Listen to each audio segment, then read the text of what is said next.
Welcome back to The Look and Sound of Leadership, an ongoing series of executive coaching tips designed to help you be perceived in the workplace the way you want to be perceived. I'm Tom Henschel, your executive coach, and today we're talking about inhabiting executive presence. Jenna was not pleased. She had been expecting a promotion to vice president, but the committee said she didn't feel like a vice president yet. The committee, recognizing Jenna as a rising star, said they would promote her as soon as she developed more executive presence. To show their support, the company invested in a coach for her, and so Jenna and I were brought together. In our first meeting, she said, "How do we do this, Tom? Is there some formula for creating executive presence?" "There are many," I said. "There are? I was joking. Are you serious?" I was serious. Having talked with business leaders about executive presence for more than 20 years, I knew many paths through these woods. I said, "Jenna, given the political climate around here, the formula I think is going to work best for you, and I frankly think that you'll enjoy the most, I call inhabiting. It has 3 parts. She sat forward, uncapping her pen. "Okay, inhabiting. What's step 1? "Observe," I answered. "Collect data. How are you different from the vice presidents? For example, what are they doing that you aren't? Do you know?" She thought and then said slowly, "Nothing I can put my finger on." "But there is some difference," I said, "or the committee wouldn't have said you need more presence." One idea behind inhabiting is that the gap is going to be behavioral, and you're going to close the gap by inhabiting new behavior or stopping old behavior. But you can't inhabit a behavior until you've observed it, so that's step 1, observe.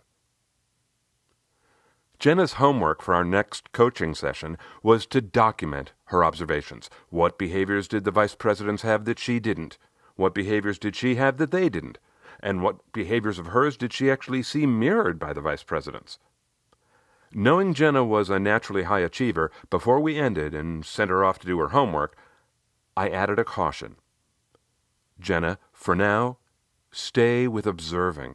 You might be dying to jump in and start doing things, adding new behaviors, but that comes later. Your observations are just beginning. Stick with that. Just observe." At our next session, Jenna admitted she had been impatient. Observing did not feel very active to her. But she had calmed her need to do things, and she just observed. And she had built a list that was long with specific, measurable behavioral observations. For example, one way she thought she was like the vice presidents was efficiency. Her calendar ran smoothly, and so did her team's work. That mirrored the majority of the vice presidents. She felt she was not like the vice presidents in her energy. She observed that she was both too high and too low. Her low energy was in meetings. She noticed the VPs were able to stay tuned in much longer than she could. Her high energy was when she talked. She noticed she spoke much longer and at a higher rate of words per minute than most of the vice presidents. She felt like a sprinter, whereas the vice presidents appeared to be marathoners. Nodding toward her list, I asked, "Out of all those behaviors, Jenna, if you could pick just one, which behavior do you think would make the biggest difference in your executive presence?" Her answer came quickly. "Talking too much. I need to stop that." "Okay," I said, "then that's the behavior we'll use in step 2. She poised her pen again and asked, "Which is?" "Practice," I answered, to which she grunted. "I should have known." "Why?" I asked. She said, "I played competitive soccer. I know how to change behavior. That is what inhabiting is all about, isn't it? Changing behavior?" "Absolutely," I said. "Yeah, I thought so. One thing I learned from my years of playing, when you want to change behavior, the only way to make that happen is to practice." "Oh, Jenna, I agree. So, okay, if you were going to be your own coach, how would you tell yourself to practice this idea of talking shorter?" She said, "Well, I don't know yet, but I can tell you this about practice. Every practice is a good practice. The only sin is not showing up. Wow, where's that from? A coach of mine said that all the time. Well, great. Then let's make a plan for practicing talking shorter. How will you practice? She thought, then said, well, I'm not sure if this is how, but I know where I could practice. I overtalk in meetings. I could practice not over-talking there. Okay, meetings. That's one place you'll practice. Good start. Before we dig into that, can I share a little trick with you? She nodded. You've named the behavior that you want to practice, not over-talking. I'm glad you've named it. Naming it helps raise your awareness. That's great. Now, here's the trick. When you're creating a name, give it a positive action, not a negative one. So in this case, instead of telling yourself to not over-talk, you'll tell yourself, talk shorter. It only took her a second before she said, oh, I get it. The negative one feels like pulling back on the reins, stepping on the brakes. The positive one feels like stepping on the gas and moving forward. Wow, that is a powerful shift. Thanks. You got any other tricks for me? I smiled and said, 2. First, don't be an overachiever again. I think it's natural to think, hey, if I'm going to practice talking shorter in meetings, I might as well practice something else on my list too. But don't. Practice one behavior at a time. Just one. Be patient. You're no fun, she said. So what's the second trick? Oh, practice never lasts long. She laughed and said, boy, that is not true in soccer. Well, yeah, this isn't soccer. Imagine, Jenna, that you want to practice talking shorter. How would you actually practice? After a moment, she said, I'd try to think of it as often as I can, I guess. I agree. You ask yourself, am I talking shorter now? What about now? How about now? That's practice. But you can only keep your third eye focused on yourself for so long. Pretty quickly, you stop focusing on your behavior and you start attending to what's happening in front of you. That's inevitable. And when your focus shifts away from your behavior, the practice is over. Oh, said Jenna, and you don't even know you've stopped practicing. Right, I said.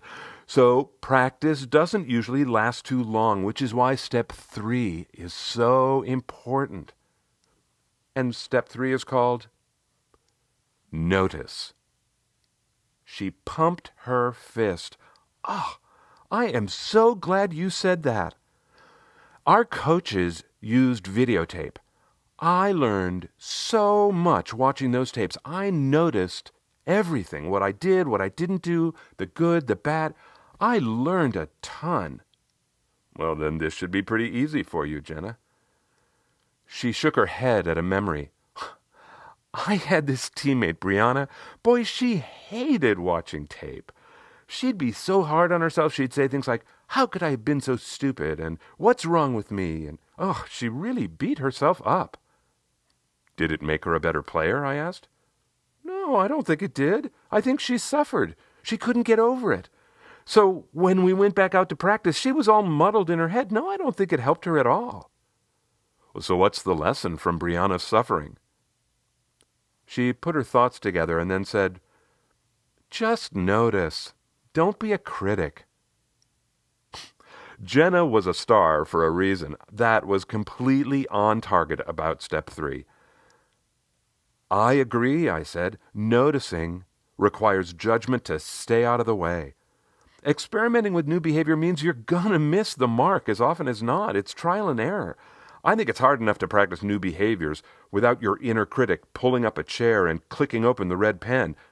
Notice without judgment. She held up a finger and recited, because every practice is a good practice. And then she asked, so what do you think I should notice about my practice, Coach? Even if it lasts only 2 minutes, ask yourself, how did I do? Did I get a different result? Why did I stop? What would be better next time? She gave a confident nod. Yeah, okay. Analyze the game tape. I totally get this. But Tom, I have one question.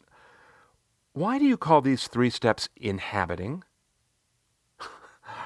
I laughed at having given her the in-the-weeds 3 steps without having shared the 30,000-foot big picture. Whoops, my mistake. I call it inhabiting because in my life, when I do this, I get to a certain point and feel the shift from consciously working to create the new behavior to having the behavior suddenly manifest on its own. Like a habit, she offered. Yeah, like a habit. And when the behavior begins showing up on its own, it's like I've slipped into a comfortable robe. I'm inhabiting the behavior rather than working at it. She nodded. Yeah, exactly. It's like a habit. Jenna got her promotion within 18 months, which felt just right to her.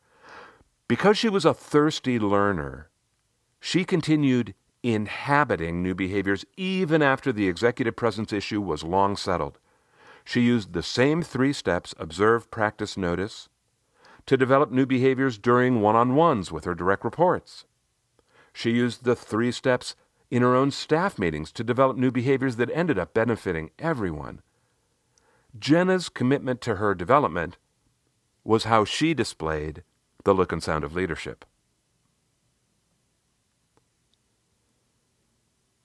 There were 2 big ideas in this month's episode. First, when you get a piece of feedback like Jenna got, that piece of feedback that's like, well, something's missing, but we can't quite explain what it is, assume the gap is behavioral. And when you're trying to close a behavioral gap, there's this 3-step process you can do. Observe, practice, notice. So that's big idea number 1. Close the gap behaviorally. And number 2 is, look, number 2, changing behavior is a bitch. You have to be diligent. Old habits run deep. I was lucky enough to learn this when I was young. I learned it in a profound way over the course of my 4 years at the Juilliard School.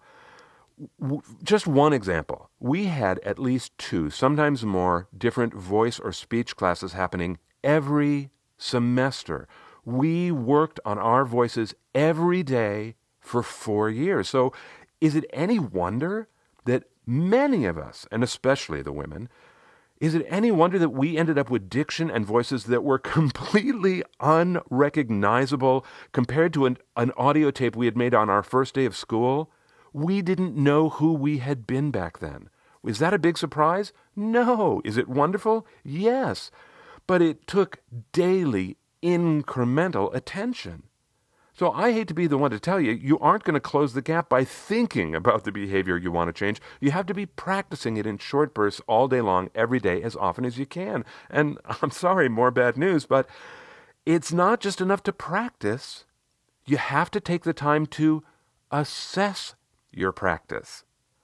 If you don't measure your performance, most likely you're just reinforcing old behaviors, which is not going to close the gap, right? And have a little compassion. Just notice what you're doing. Don't criticize it. By the way, that difference between noticing and criticizing is the difference between steps 1 and steps 3. When you're doing step 1, when you're observing, I think on some part of you wants to engage your judgment. You want to think, ooh, I don't like that behavior. I don't want to emulate that. Or, wow, I love the way she did that. How'd she do that? I want to learn. That's all got a lot of judgment in it, right? I mean, you're just judging what you're seeing, and it's going to help you decide where to close the gap. But when you're in step 3, when you're noticing your own experimental behavior, don't call yourself names. Just ask, did you get the result you want? No? Yes? Okay, fine. What's the lesson? What are you going to try next time? What are you going to do differently? It's trial and error. So cut yourself some slack. Just notice. No judgment. All of that is big idea number 2. There's a bigger umbrella over these 2 ideas, and it's about changing behavior. And that idea, changing behavior, is at the very heart of why the look and sound of leadership exists. This whole topic of manifesting the behavior you want is where my coaching began. It's what I've been talking about for more than 20 years with people, and I think about it all the time, and I love it. So you might not be surprised to hear that over the years, There have been many episodes about changing behavior. It even has its own category in the archives. So along with topics like assertiveness and managing up and executive presence, there's an entire category called developing new behaviors. 5 of the favorites in that category that you could listen to are act as if, creating new behaviors, how behaviors change, the many parts of you, and when learning makes things worse. By the way, the episode called Creating New Behaviors talks about a model for changing behavior that I use all the time. There's a PDF that goes along with it. I'd love to share it with you. You can be in touch with me through the Essential Communications website, essentialcomm.com. That's essentialcomm with 2 M's.com. There are contact buttons on every page. It's always a pleasure to be in touch. And you can find the 5 episodes that I mentioned, and every episode going back to 2005. They're all in the archive. Just click Coaching Tips. This past month, a listener reminded me of an offer I used to make all the time. I used to tell people that if they posted an online review and let me know their username, that I would send them a reading list of books that I give to my clients over the course of the year. And he asked if that offer was still good because he had just posted a review, which was lovely, by the way. Thank you very much, Adam. I really appreciate it. And the answer to Adam's question is absolutely. That offer is always open. I just want to let you know that seeing new reviews is its own little corner of joy for me. If you are grateful for this podcast, that is a fantastic way to express your thanks. And of course, I thank all of you. I really do love talking with you every month and being in touch with you in between. Until next time, I'm Tom Henschel. Thanks so much for listening.